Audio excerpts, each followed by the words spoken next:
What's up, you guys? It's Ben and welcome back to my channel where we talk about everything there is relating to selling on Amazon. So I wasn't actually planning to make a video today. However, there has been a very recent new announcement coming from Amazon that I just had to inform you guys about. There's been quite a few changes that have been made by Amazon at the moment that will most likely impact how us UK sellers, are currently selling on Amazon.co.uk marketplace.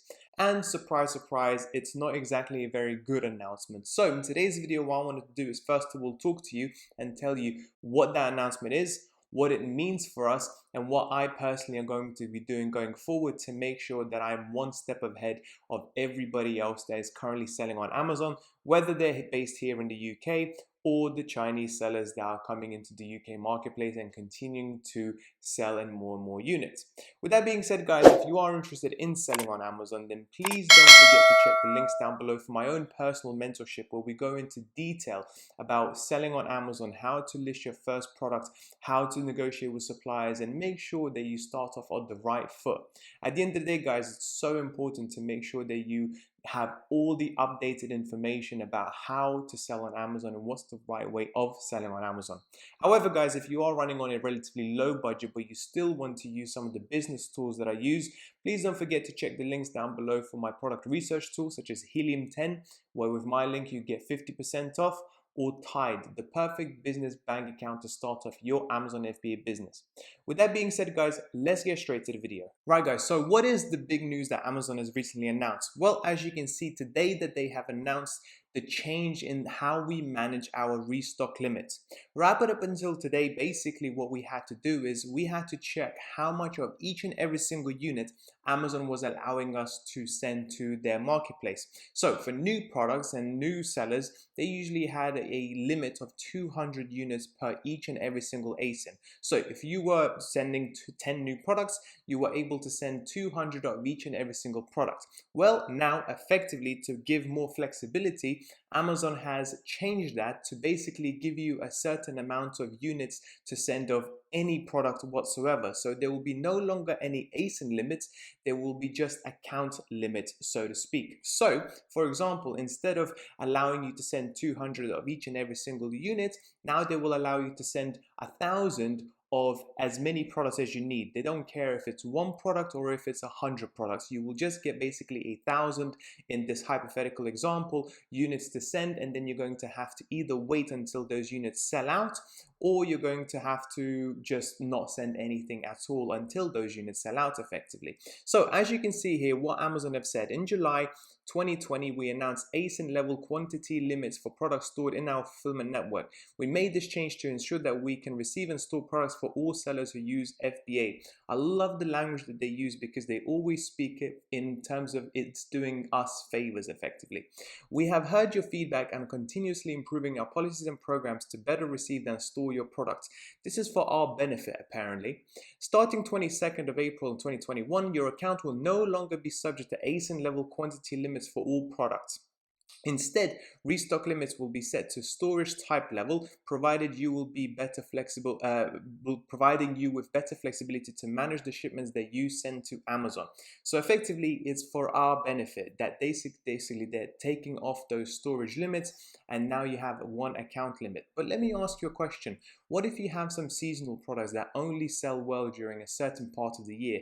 What do you do with all those leftover units that are now not going to be able to sell out throughout the rest of the year? Do you have to take them out because they're taking up valuable space in the FBA storage units?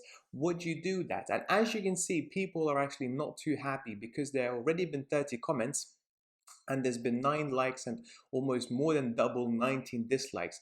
And what I find interesting as well is just reading through what people actually think about this, because I personally have my own opinions, but I also want to hear what other people say. And the first comment here with most likes: this is going to kill my business as a second-hand books seller. Because of course it will. At the end of the day, if some books don't sell and they have to be staying at the warehouse for quite some time, they are taking up very valuable space for other potential products that you could potentially send in, which now you no longer can. And as you can see, some people are happy. I was so relieved this email announcement this morning and so on. But as you continue reading, it certainly comes very close. When I saw this rolled out in Canada, I was hoping it wouldn't make this way here. and this was already happening in America and Canada. Sellers have less and less available inventory, stockouts and backlogs are even more problematic. There are so many restrictions regardless the seller's delivery logistics cycle. This is even more disastrous for sellers with long logistics times. Okay, so basically what it's saying that for people that are selling from China, potentially they have to send products directly from China into the UK. This is disastrous because of those long lead times. And furthermore, with all the shipping delays that we're currently experiencing, this is even worse. It makes life for UK sellers, and not just for UK sellers, any sellers effectively, much more difficult. Take care. Many sellers do not approve of this approach. I couldn't agree more with that. UK brand owner. It is a nightmare. We have a limit of around 43 with 40k already used. I would like to start getting in the next batch, blah, blah, blah. And then you can see, Amazon, please raise our limit or we cannot function as we happily did up until yesterday. And one of my favorite comments actually, completely agree with the feedback here. The intent was to offer more flexibility, but in reality, it is impossible to launch a new product without risking out of stocks of our existing lines. So basically, some sellers will struggle to launch new products because they physically cannot create new shipments for those products. They have to either get some of the products removed or they have to wait until they sell out. And if some of your products are not selling as well as you hope, you really have big issues. Next up, it gives no flexibility to stock up on seasonal products lines before peak season. I couldn't agree more. It is impossible to roll out a successful business from one region to another. Again, I completely agree, which is why I always tell my students to start off selling in UK. UK is difficult alone, but if you're now going to start selling in France, Germany, Italy, Netherlands, Poland, and UK, all of these problems just quadruple, fivefold, because each and every single one of these marketplaces will have their own limits and you will have to deal with so many more issues. Again, guys, if you're just starting off selling on Amazon, start with one region only and then think about what you're going to do next.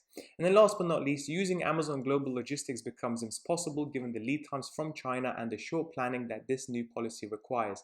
Again, one of the best things that I hate about Amazon, funnily enough, is the fact that Amazon will not warn us about these changes. They will literally make a change on the spot and then we have to deal with it straight away.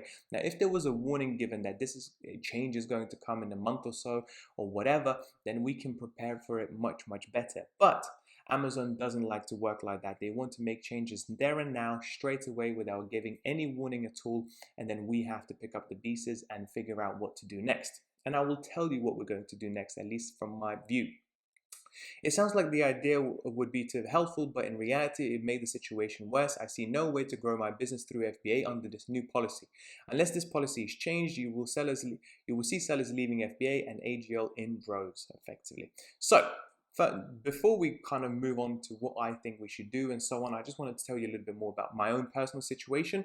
And as you can see under inventory performance, I am now again above their limit. So I have effectively storage volume of unlimited amount. I can send as big units as I can. There's no storage in terms of volume, but there are limits in terms of units. And my limits, as you can see, I'm coming very, very close to them. I've got 12,000 units in this warehouse facility, and I'm allowed to send up to 13,184. So effectively, my maximum shipment quantity at the moment that is allowed is 567. I am not able to send any more units. So what I have to do is basically wait for more products to sell out until I'm able to send out new products and existing products.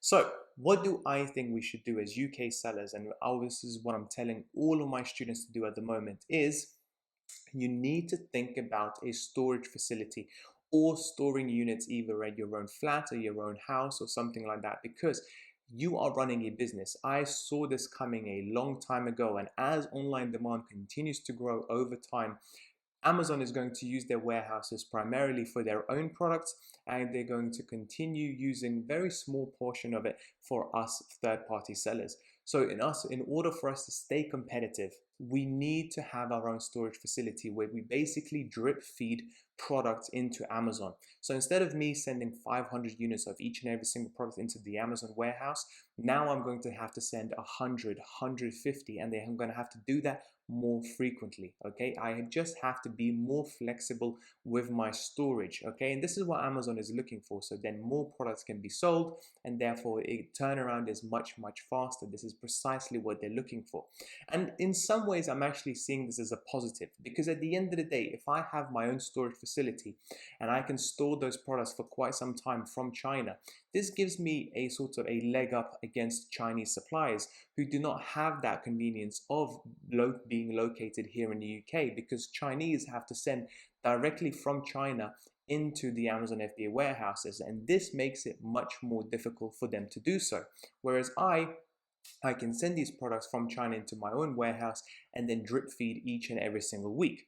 However, this does cause some inconvenience for me as well, because now I have to be at the warehouse much more frequently and have to be much more nimble of how much I should send, as opposed to sending in much bigger boxes in much bigger batches. So I may have to even employ somebody, a warehouse staff, that somebody will be able to do that for me. Again, guys, this is my own personal situation. This is something you have to think. At the end of the day, we are Amazon FBA sellers, we are business owners, and these changes will continue to happen time and time again.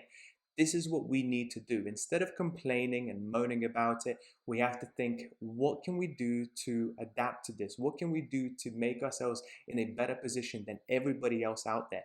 And in my opinion and in my view, I think we need to think about a third-party storage facility where we can store all of these excess units there and then send them each and every single week to Amazon, so we can continue selling and we can continue growing, we can continue selling more and more units and bringing out more units and so on and so forth.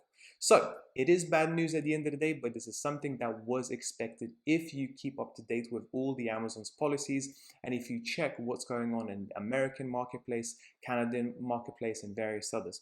With that being said, guys, I really hope you found this video useful. If you did, please don't forget to like and subscribe and comment down below. What are your storage unit limits? What do you think about this as well? Do you like it? Do you not like it? And what are you going to do about it?